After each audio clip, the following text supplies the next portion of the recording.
سبحان اللہ ما اجمل کا ما حسن کا ما اکمل کا۔ نحمدہ ونصلی علی رسولہ النبی الکریم الامین، اما بعد فاعوذ باللہ السمیع العلیم من الشیطان الرجیم، بسم اللہ الرحمن الرحیم۔ قال اللہ تبارک و تعالی فی القرآن الحکیم، ان اللہ وملائکتہ یصلون علی النبی یا ایہا الذین آمنوا صلوا علیہ وسلموا تسلیما۔ الصلاۃ والسلام علیک یا رسول اللہ، الصلاۃ والسلام علیک یا نبی اللہ، الصلاۃ والسلام علیک یا شفیع المذنبین وعلی آلک واصحابک یا رحمۃ للعالمین۔ اللہ تبارک و تعالیٰ کی بحد و حساب حمد و ثنا، نبی رحمت جان عالم حضرت محمد مصطفیٰ صلی اللہ علیہ وآلہ وسلم اور آپ کے جمیع آل و اصحاب کی بارگاہ ناز میں درود و سلام کے نذرانوں کے بعد، سامعین ذی وقار، میرے دینی اور یقینی دوستو، بزرگوں اور بھائیوں، آج نبی کریم صلی اللہ علیہ وآلہ وسلم کی سیرت مبارکہ کے تسلسل کو آگے لیے چلیں گے، اور نبی کریم صلی اللہ علیہ وآلہ وسلم کی سیرت مبارکہ کے سلسلے میں ہمارے دروس کا تسلسل الحمدللہ جاری ہے، جس میں ہم نے نبی کریم صلی اللہ علیہ وآلہ وسلم کو اول الخلق ہونے سے لے کر پہلی وحی آنا، آپ صلی اللہ علیہ وسلم کا بچپن مبارک، آپ صلی اللہ علیہ وآلہ وسلم کی رسم نکاح اور دیگر اہم زندگی کے معاملات پر گفتگو کر چکے ہیں۔ اللہ تبارک و تعالی ہماری اس کاوش کو اپنی بارگاہ میں قبول فرمائے اور ہم سب کے لیے اور ہمارے والدین کے لیے اس کو رشد و ہدایت کا سامان بنائے۔ نبی کریم صلی اللہ علیہ وآلہ وسلم نے اعلان نبوت فرمایا، آپ کو پہلے قولی طور پر یعنی اپنی زبانوں سے کافی مزاحمت کا سامنا کرنا پڑا۔ کفار نے اپنی زبانوں سے آپ کو کیا کچھ نہیں کہا، لیکن آپ صلی اللہ علیہ وآلہ وسلم کے پائے استقامت کبھی بھی لرزاں نہ ہوئے۔ اس کے بعد جناب ابو طالب کے پاس جانا، رسول اللہ صلی اللہ علیہ وسلم کو روکنے کے لیے عملی اقدامات کی ابتدا ہونا، پھر آپ صلی اللہ علیہ وآلہ وسلم پر متعدد بار جان لیوا حملے کرنا، آپ صلی اللہ علیہ وآلہ وسلم کے راستوں میں کانٹے بچھانا، ابو جہل ہو، ابو لہب ہو، اپنے تائیں اسلام کے خلاف جس قدر ہو سکے کاوشیں کرنا، پھر رسول اللہ صلی اللہ علیہ وسلم کے جو خدام تھے اور رسول اللہ صلی اللہ علیہ وسلم کے جو صحابہ کرام تھے، ان پر اپنی اپنی قوت اور استطاعت کے مطابق ظلم و ستم کے پہاڑ توڑنا، یہ سلسلہ جاری ہے۔ ہم نے پچھلے درس میں نبی کریم صلی اللہ علیہ وآلہ وسلم پر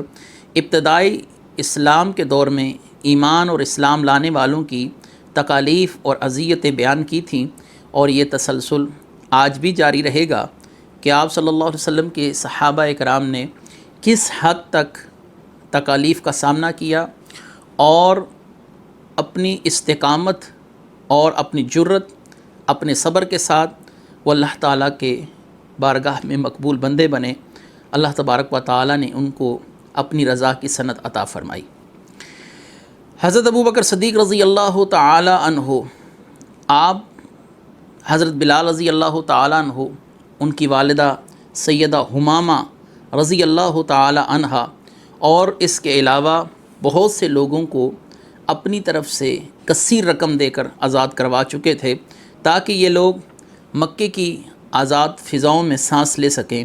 اور ان کو اسلام پر عمل پیرا ہونے کے لیے کسی قسم کے دباؤ کا سامنا نہ کرنا پڑے۔ یہ حدیث مبارکہ ہے کہ بلال رضی اللہ تعالیٰ عنہ حضرت ابوبکر صدیق کی نیکیوں میں سے ایک نیکی ہے۔ اس کا معنی بھی یہی ہے کہ رسول اللہ صلی اللہ علیہ وسلم کی خواہش پر حضرت بلال کو ایک کثیر رقم کے عوض حضرت ابوبکر صدیق رضی اللہ تعالیٰ عنہ نے آزاد کروایا، جس کا ذکر اللہ تعالیٰ نے سورہ اللیل کے اندر قرآن کریم میں فرمایا۔ حضرت ابوبکر صدیق رضی اللہ تعالیٰ عنہ کی قربانیاں آپ کی مہربانیاں وہ اسی مقام تک نہیں رکیں. اس کے بعد سیدنا عامر بن فہیرہ رضی اللہ تعالیٰ عنہ، جن کا ذکر ہم پچھلے درس میں کر چکے، یہ وہی رسول اللہ صلی اللہ علیہ وسلم کی بارگاہ میں کھانا لانے والے صحابی رسول ہیں. جب آپ صلی اللہ علیہ وسلم نے غار کے اندر پناہ لے رکھی تھی اور 3 دن آپ کا قیام غار ثور کے اندر رہا، یہ آپ کو مکہ شریف کی خبریں بھی پہنچاتے رہے. اس کے علاوہ آپ کھانے کی رست پہنچانے کا انتظام کرتے تھے. رسول اللہ صلی اللہ علیہ وآلہ وسلم کے ان جان نثار صحابہ کرام کو آزاد کروانے میں جو صدیق اکبر رضی اللہ تعالیٰ عنہ کا کردار رہا، اور رسول اللہ صلی اللہ علیہ وسلم کے وصال کے بعد جو دور صدیقی ہے، اگر ہم اس میں صدیق اکبر رضی اللہ تعالیٰ عنہ کے اسلام پر احسانات دیکھیں تو پھر اس حدیث کا معنی بخوبی سمجھ آتا ہے کہ رسول اللہ صلی اللہ علیہ وسلم نے ارشاد فرمایا کہ میری امت پر واجب ہے کہ وہ ابو بکر صدیق رضی اللہ تعالیٰ عنہ کے احسانات پر ان کا شکر ادا کرے، ان کا شکریہ ادا کرے. اور ایک اور حدیث مبارکہ آپ صلی اللہ علیہ وسلم نے فرمایا کہ ایمان کی 360 خصلتیں ہیں، اور جس میں ایک بھی ہو وہ شخص یقیناً جنت میں جائے گا. اور ابو بکر صدیق آپ وہ ذات ہیں کہ اللہ تعالیٰ نے آپ میں 360 مکمل ایمان کی خصلتیں رکھی ہیں. عامر بن فہیرہ رضی اللہ تعالیٰ عنہ کو بھی صدیق اکبر رضی اللہ تعالیٰ عنہ نے آزاد کروایا. اور اس کے بعد اگلے صحابی سیدنا ابو فقیحہ رضی اللہ تعالیٰ عنہ، یہ امیہ کے بیٹے صفوان کے غلام تھے. یہ امیہ بن خلف ہے، اس کے بیٹے صفوان کے غلام تھے. حضرت بلال رضی اللہ تعالیٰ عنہ کی معیت میں اسلام لائے تھے، یعنی ابتدائی دور میں یہ اسلام قبول کر چکے تھے. ایک روز صدیق اکبر رضی اللہ تعالیٰ عنہ کا ایک مقام سے گزر ہوا تو کیا دیکھتے ہیں کہ صفوان کے باب امیہ نے حضرت سیدنا ابو فقیحہ کو پکڑ رکھا ہے اور رسیوں سے باندھ کر عین دوپہر کے وقت کوئلوں کی طرح دہتی ہوئی ریت کے اوپر ان کو پیٹھ کے بر لٹا دیا گیا، اور ان کے پیٹ پر ایک بہت بڑا وزنی پتھر رکھا گیا، اور اوپر سے دھوپ کی تپش، نیچے سے گرم ریت کی حدت اور ریت کی گرمی، اور اتنی اذیت کی صورتحال دیکھ کر سیدنا ابو بکر صدیق رضی اللہ تعالیٰ عنہ سے رہا نہ گیا. آپ نے امیہ کو کہا کہ اس کو مت عذاب دے، اس کو مت اس تکلیف میں مبتلا کر. لیکن امیہ اپنی ان حرکات سے باز نہ آتا تھا، بلکہ وہ خوشی محسوس کرتا کہ جب وہ رسول اللہ صلی اللہ علیہ وسلم کے کسی غلام کو یا رسول اللہ صلی اللہ علیہ وسلم کے کسی متعلقہ شخص کو اذیت دیتا. حضرت ابو بکر صدیق رضی اللہ تعالیٰ عنہ سے اپنے اس دینی بھائی ابو فقیحہ کی یہ تکلیف برداشت نہ ہوئی تو آپ نے حضرت ابو فقیحہ رضی اللہ تعالیٰ عنہ کو بھی آزاد کروایا. ابو فقیحہ کا ایمان اور آپ کا اعتقاد اس قدر راسخ تھا، ایک دفعہ جب امیہ حضرت ابو فقیحہ رضی اللہ تعالیٰ عنہ کو عذاب کی صورتحال سے دوچار کر رہا تھا، یعنی آپ کو گرم ریت پر لٹا رکھا تھا اور آپ کے سینے پر ایک بہت بڑی پتھر کی سل رکھی گئی یا پتھر رکھ دیا گیا، اور انہیں زمین پر اس کے بعد گھسیٹا جا رہا تھا. زمین پر ایک رینگنے والے کیڑے کو دیکھ کر امیہ کہنے لگا، اے ابو فقیحہ، یہ تیرا رب ہے. ابو فقیحہ رضی اللہ تعالیٰ عنہ بول اٹھے، اللہ ربی خلقنی، میرا رب وہ ہے جس نے مجھے تخلیق فرمایا، وخلق کل ھذا الجعل، اور میرا رب وہ ہے جس نے اس کیڑے کو تخلیق کیا، جس نے مجھے پیدا کیا، جس نے تجھے پیدا کیا. وخلقک وخلق ھذا الجعل، مجھے بھی تخلیق کرنے والا رب ہے، تجھے بھی تخلیق کرنے والا وہی رب ہے، اور اس کیڑے کو تخلیق کرنے والا بھی وہی رب ہے. امیہ اس جواب سے اتنا آگ بگولا ہو گیا، اس کو اتنا غصہ آیا کہ اس نے ابو فقیحہ کو گردن سے دبوچ لیا اور آپ کی گردن کو اتنی زور سے دباتا رہا یہاں تک کہ آپ بے ہوش ہو گئے. یہ ابو فقیحہ بھی حضرت ابو بکر صدیق رضی اللہ تعالیٰ عنہ کی کاوشوں سے آزاد ہوئے اور نبی کریم صلی اللہ علیہ وآلہ وسلم کے جان نثار صحابہ کرام میں شامل ہو گئے. اس کے بعد سیدہ زنیرہ رضی اللہ تعالی عنہا، آپ صاحب کرامت ہیں، کیونکہ جو چیز کسی صحابی سے وقوع پذیر ہو وہ کرامت کہلاتی ہے. آپ کی مشہور کرامت ہے جو اب ہم بیان کرنے جا رہے ہیں. یہ ایک مشرک کی کنیز تھی، جب مسلمان ہوئی تو ان کو بھی بہت سی اذیتوں کا سامنا کرنا پڑا. بے رحم مالک نے ان پر ظلم کی انتہا کر دی. آپ تکلیف کے باعث روتی تھیں اور آپ کی آنکھوں کی بینائی چلی گئی. حضرت سیدہ زنیرہ کی آنکھوں کی بینائی گئی تو مشرکین مکہ پکار اٹھے کہ لات و عزیٰ نے تیری آنکھوں کی بینائی کو سلب کر لیا ہے. تیرے نابینا ہونے میں لات و عزیٰ کا بہت بڑا ہاتھ ہے. تو اس ایمان سے بھری ہوئی خاتون جس کے دل کو اللہ نے ایمان کے نور سے منور فرما دیا تھا، رسول اللہ صلی اللہ علیہ وسلم کے عشق میں، آپ صلی اللہ علیہ وسلم کی محبت میں یہ خود رفتہ تھی، آپ صلی اللہ علیہ وآلہ وسلم کی محبت میں اتنی تکالیف اٹھا رہی ہے اور اس حال میں بھی کہہ رہی ہے قَلَّ لَا تَمْلِكُ اللَّاتُ وَالْعُزَّى نَفْعًا وَلَا ضَرًّا هَذَا أَمْرٌ مِّنَ السَّمَاءِ وَرَبِّ قَادِرٌ عَلَىٰ أَن يُرَدُّ بَصَرِي،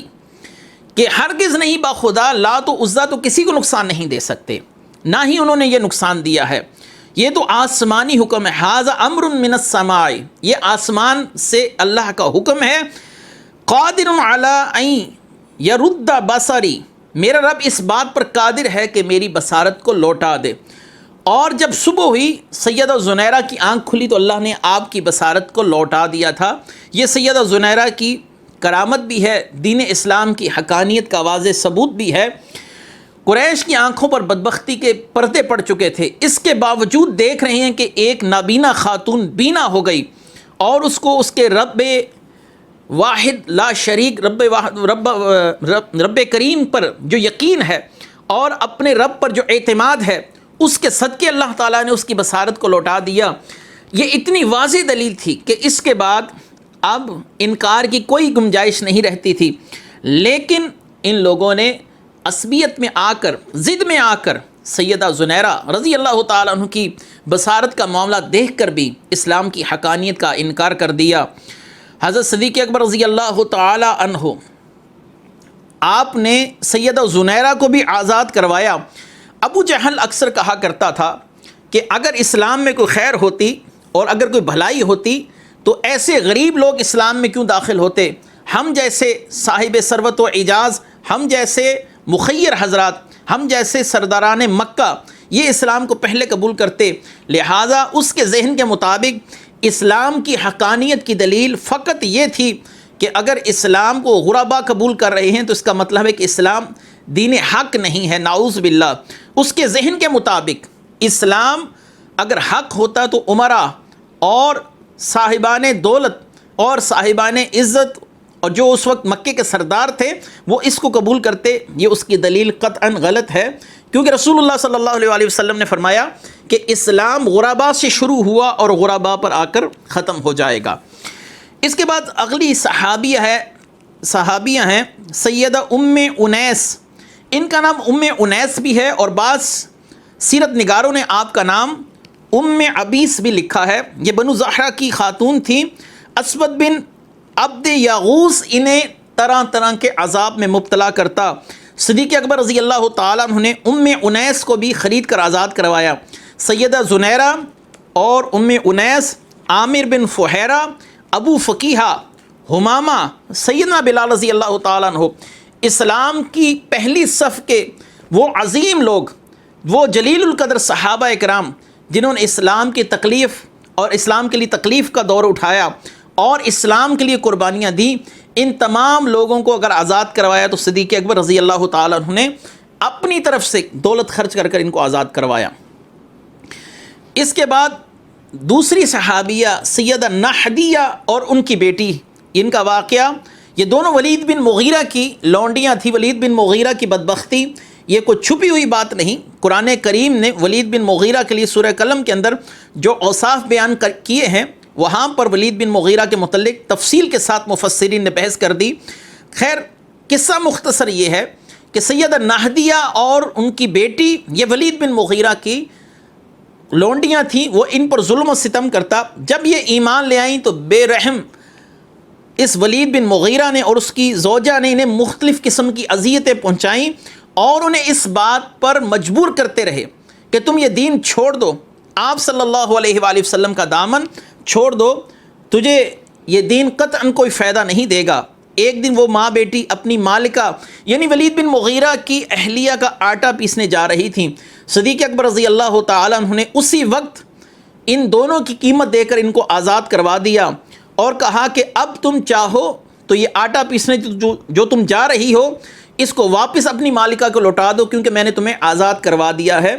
انہوں نے کہا ہمارا اس سے عہد تھا، ہم نے اس سے اس بات کا وعدہ کیا تھا کہ ہم آٹا پسوا کر تجھے لا کر دیں گی، اور اسلام وعدہ پورا کرنے کا حکم دیتا ہے، لہٰذا ہم دونوں یہ آٹا پسوا کر اپنی مالکہ تک پہنچا کر اس کے بعد آزادی کی زندگی بسر کریں گے۔ سبحان اللہ، یہ رسول اللہ صلی اللہ علیہ وآلہ وسلم کی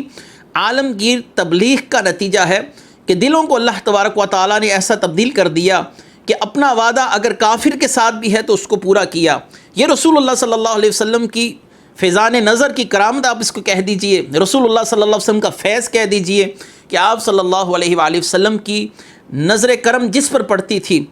آپ صلی اللہ علیہ وآلہ وسلم اس کو اندر سے اسلام کے نور سے ایسا منور فرما دیتے تھے کہ رہتی دنیا تک آنے والے مسلمان ان لوگوں کے ترانے گاتے رہیں گے۔ اس کے بعد سیدہ لطیفہ رضی اللہ تعالی عنہ، یہ عامر بن فہیرہ، وہی صحابی جن کو رسول اللہ صلی اللہ علیہ وآلہ وسلم کو کھانا پہنچانے کے لیے حضرت ابو بکر صدیق نے مختص کر رکھا تھا اور 3 دن تک غار ثور میں کھانا پہنچاتے رہے، یہ وہی صحابی ہیں جن کا ابھی میں ذکر کر آیا۔ یہ عامر بن فہیرہ کی ہمشیرہ ہیں، بہن ہیں، اور حضرت عمر فاروق رضی اللہ تعالیٰ عنہ کی لونڈی ہیں۔ حضرت عمر فاروق رضی اللہ تعالیٰ عنہ ابتدائی دور میں اسلام کے خلاف کافی متحرک نظر آتے تھے، اور اسلام کے خلاف آپ کے عملی اقدامات کسی شخص سے چھپے ہوئے نہیں ہیں، یہاں تک کہ ہم سب جانتے ہیں، اور اس بات پر ہم ایک پورے درس کے اندر تفصیلاً بیان کر چکے کہ آپ رسول اللہ صلی اللہ علیہ وآلہ وسلم پر حملہ کرنے کی نیت سے نکلے تھے، اور دل کے اندر اسلام کے خلاف اس حد تک کینہ تھا کہ آپ صلی اللہ علیہ وآلہ وسلم کے نعوذ باللہ قتل پر بھی آمادہ ہو گئے۔ تو خود سوچئے کہ جب ان کو اس بات کی خبر ہوئی ہوگی کہ میری لونڈی لطیفہ یہ مسلمان ہو چکی ہے، اس پر آپ نے کتنے ظلم و ستم کے پہاڑ توڑے ہوں گے۔ اپنی بہن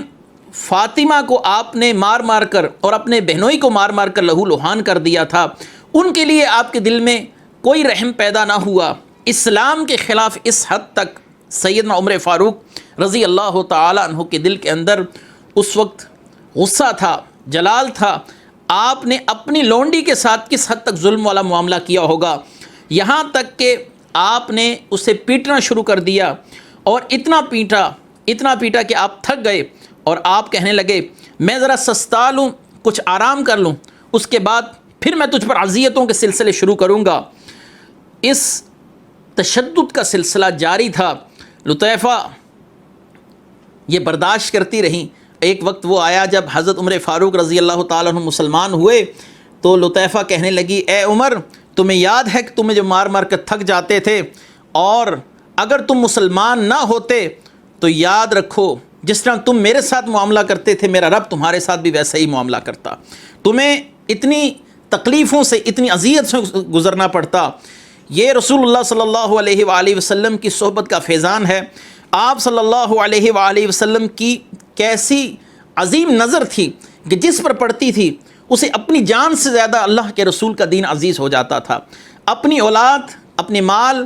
اپنا سب کچھ لوٹا کر یہ لوگ رسول اللہ صلی اللہ علیہ وسلم کے لیے مرنے کے لیے تیار ہو جاتے تھے۔ یہ آقا کریم صلی اللہ علیہ وآلہ وسلم کے کردار کی کتنی ہی بلندی اور عظمت ہے کہ جو ایک بار دیکھتا تھا، صاحبان خرد و عقل وہ رسول اللہ صلی اللہ علیہ وسلم کے محبت میں، آپ صلی اللہ علیہ وآلہ وسلم کے عشق میں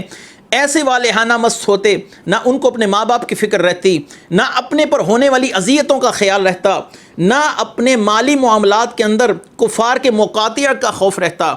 اپنے ہر قسم کے نقصان کو اٹھا کر بھی فقط ایک بات تھی کہ ہمارا رب ہم سے راضی ہو جائے، اللہ کا رسول ہم سے خوش ہو جائے۔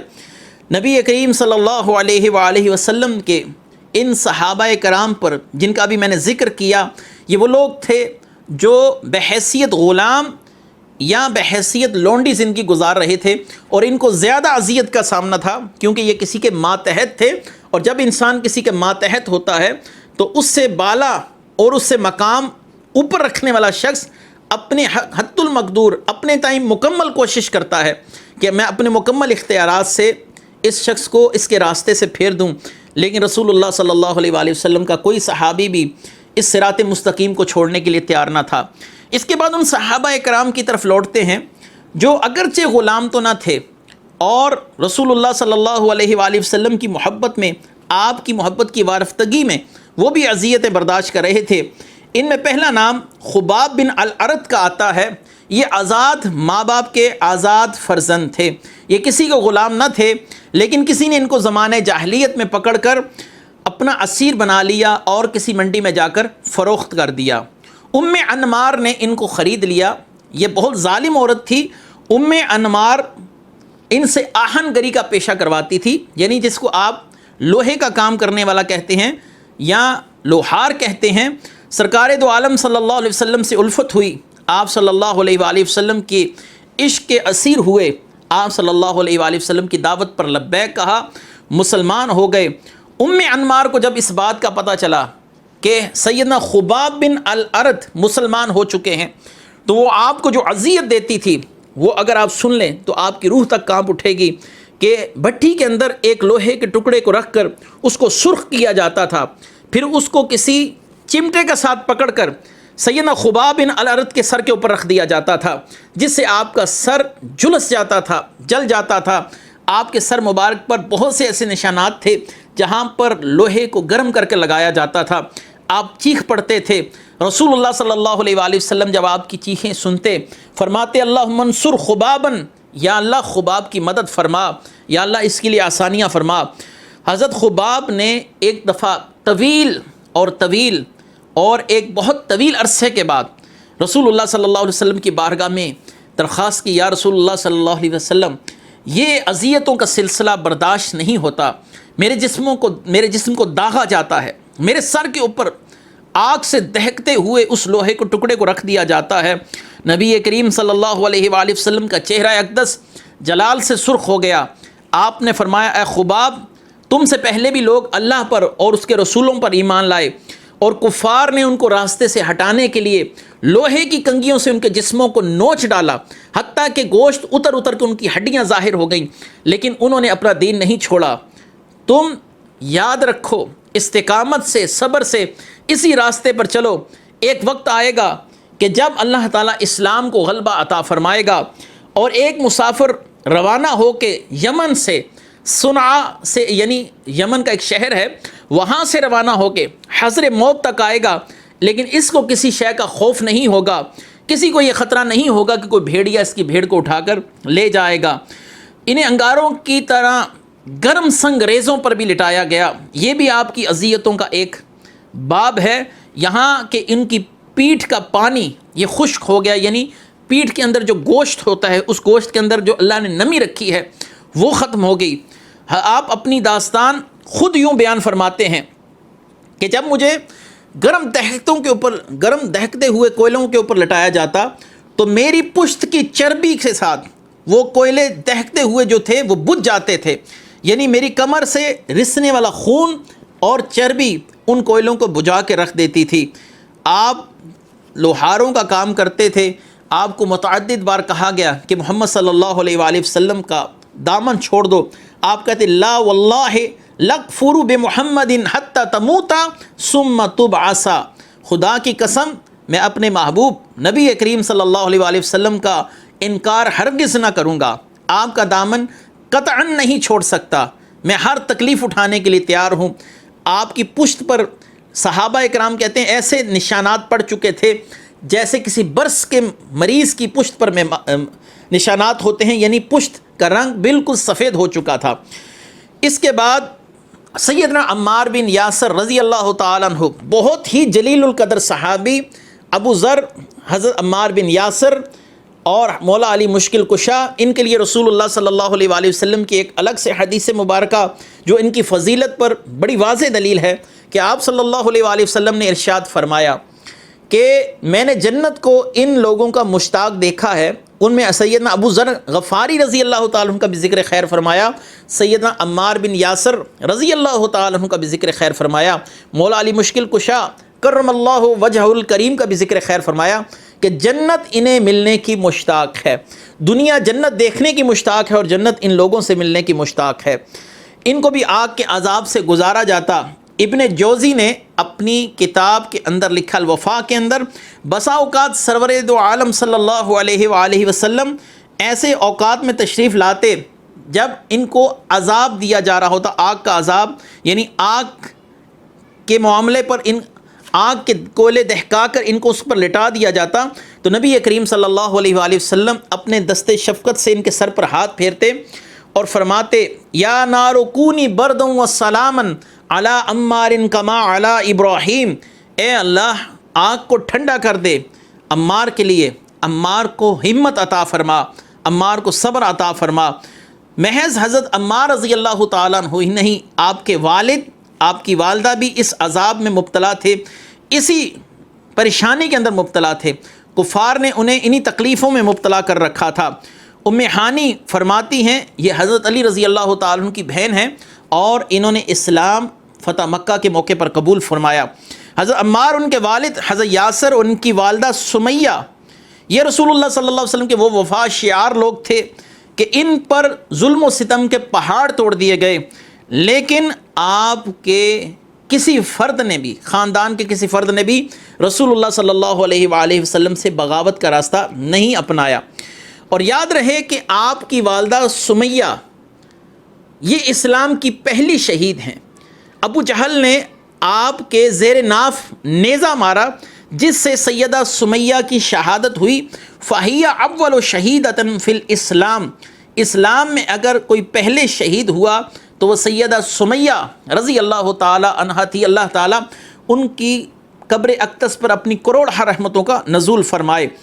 ابو جہل نے حضرت عمار کو بھی مختلف قسم کی اذیتیں دے دے کر اتنا پریشان کر دیا تھا کہ آپ پکار اٹھتے، اے میرے پروردگار میری مدد فرما، مجھ سے یہ معاملات قابل برداشت نہیں ہیں۔ نبی کریم صلی اللہ علیہ وسلم فرماتے صبرا یا ابل یقظان ثم قال اللہم لا تعذب احدا من آل عمار بالنار، اے عمار، ابو الیقظان یہ حضرت عمار کی کنیت ہے، صبر کا دامن مضبوطی سے تھامے رکھو، اے الہی عمار کی آل کو بھی عذاب آخرت سے بچا، یعنی ان کو بھی جہنم کی آگ سے بچا۔ یہ حضرت عمار بن یاسر رضی اللہ تعالی عنہ کے لیے رسول اللہ صلی اللہ علیہ وآلہ وسلم کی دعا، نبی کریم صلی اللہ علیہ وآلہ وسلم اور آپ کے دیگر صحابہ کرام پر ظلم و ستم کی داستانیں مختصراً آپ کے سامنے پیش کی گئی۔ یقیناً یہاں سے آپ کو اندازہ ہو چکا ہوگا کہ رسول اللہ صلی اللہ علیہ وسلم کی دعوت کو روکنے کے لیے عملی طور پر کس حد تک جایا جا رہا ہے، اور آپ صلی اللہ علیہ وآلہ وسلم کے غلاموں کو کس قدر آزمائشوں میں مبتلا کیا جا رہا ہے۔ کسی کو آگ جیسے دہکتے ہوئے عرب کے ریگستانوں میں لٹایا جا رہا ہے، کسی کی ٹانگ میں رسی ڈال کر اس کو شیطان بچوں کے حوالے کر دیا جاتا ہے کہ اس کو گھسیٹا جائے، کسی کے سر کو گرم لوہے کے ساتھ مس کر جلا دیا جاتا ہے، اور نبی کریم صلی اللہ علیہ وآلہ وسلم کے وہ غلام جو پہلے ہی کسی کی غلامی میں اور کسی کی بحیثیت لونڈی ہونے کی حیثیت سے ان کے گھر کام کر رہے ہیں، ان کو زیادہ اذیتوں کا سامنا ہے۔ اس کے بعد رسول اللہ صلی اللہ علیہ وآلہ وسلم کے حکم سے ہجرت حبشہ جو ہے اس کا معاملہ شروع ہوا، وہ ہجرت حبشہ کا سلسلہ شروع ہوا۔ نبی کریم صلی اللہ علیہ وآلہ وسلم اپنے ان جانثاروں کی تکالیف بھی دیکھ رہے ہیں، اللہ تبارک و تعالیٰ کے حکم کے منتظر بھی ہیں۔ اللہ تبارک و تعالیٰ نے آپ صلی اللہ علیہ وآلہ وسلم کو پھر حکم دیا کہ اپنے غلاموں کو آپ ہجرت حبشہ کا فرما دیجئے۔ چنانچہ بعثت کے 5ویں سال ماہ رجب میں مہاجرین کا پہلا قافلہ اپنے پیارے وطن یعنی مکے کو چھوڑ کر، اپنے عزیز و اقربا کو چھوڑ کر، بہن بھائیوں کو چھوڑ کر، بچوں کو چھوڑ کر، اپنے تمام مال و متاع کو چھوڑ کر صرف دین اسلام کے لیے یہ وہاں سے رخصت ہوئے۔ یہ ٹوٹل ان کے قافلے کی تعداد 12 مردوں پر اور 4 خواتین پر مشتمل تھی۔ لہٰذا بعثت کے 5ویں سال ماہ رجب کے اندر مہاجرین کا پہلا قافلہ اپنے پیارے وطن کو چھوڑ کر نبی کریم صلی اللہ علیہ وسلم کے حکم سے حبشہ کی طرف روانہ ہوتا ہے۔ اس قافلے کے اندر 12 مرد اور 5 یا مختلف روایات کے تحت 4 خواتین شامل تھیں۔ ان میں نبی کریم صلی اللہ علیہ وسلم کی بیٹی سیدہ رقیہ جو حضرت عثمان غنی رضی اللہ تعالیٰ عنہ کے نکاح میں تھی وہ بھی شامل تھیں، اور ان کے ساتھ حضرت عثمان غنی رضی اللہ تعالیٰ عنہ انہوں نے ہجرت فرمائی۔ آپ صلی اللہ علیہ وسلم نے فرمایا انہما اول بیت حاجر فی سبیل اللہ بعد ابراہیم و لوط علیہم السلام، یعنی ابراہیم اور حضرت لوط کے بعد یہ پہلا گھرانہ ہے جس نے اللہ کی راہ میں ہجرت کی۔ حضرت رقیہ کی خدمت گزاری کے لیے ام ایمن کو بھی ساتھ بھیجا گیا۔ مہاجرین کے اسماء گرامی یہ ہیں جو اس ہجرت میں شامل ہوئے: ابو سلمہ اپنی زوجہ محترمہ کے ساتھ، اور ابو حذیفہ اپنی زوجہ کے ساتھ، اور حضرت عامر بن ابی ربیہ یہ بھی اپنی زوجہ کے ساتھ یہاں سے رخصت ہوئے۔ اور وہ حضرات جو اپنی ازواج کے بغیر اس ہجرت کے موقع پر شامل ہوئے اس قافلے کے ساتھ، ان حضرات میں عبد الرحمن بن عوف، سیدنا زبیر بن عوام، سیدنا مصعب بن عمیر، سیدنا عثمان بن مظعون، سہیل بن بیضا،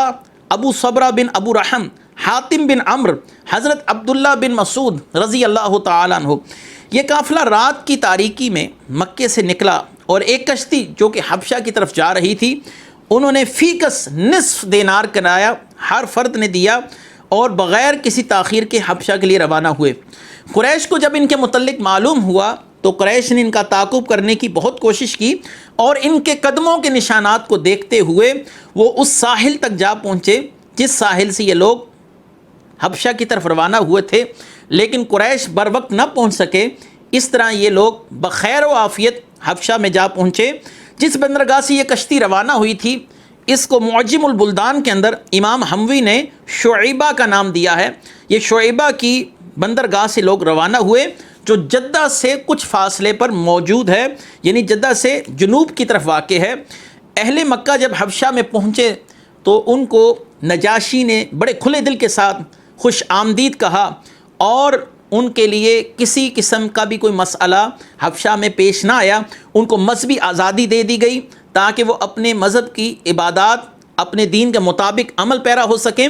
کفار اس بات پر انتہائی غیظ و غضب کا شکار ہوئے کہ رسول اللہ صلی اللہ علیہ وآلہ وسلم کے چند غلام ہمارے ہاتھوں سے بچ نکلے، جو ان پر ظلم و ستم کے معاملات تھے وہ رک گئے۔ یاد رہے کہ جو لوگ غلام تھے، جو لونڈیاں تھیں، ان پر تو ان کا ظلم و ستم وہ ہم بیان کر چکے، لیکن جو لوگ مالی طور پر مضبوط تھے جیسا کہ حضرت عثمان غنی رضی اللہ تعالیٰ عنہ یا دیگر ایسے اصحاب جن میں حضرت ابو بکر صدیق رضی اللہ تعالیٰ عنہ شامل ہیں،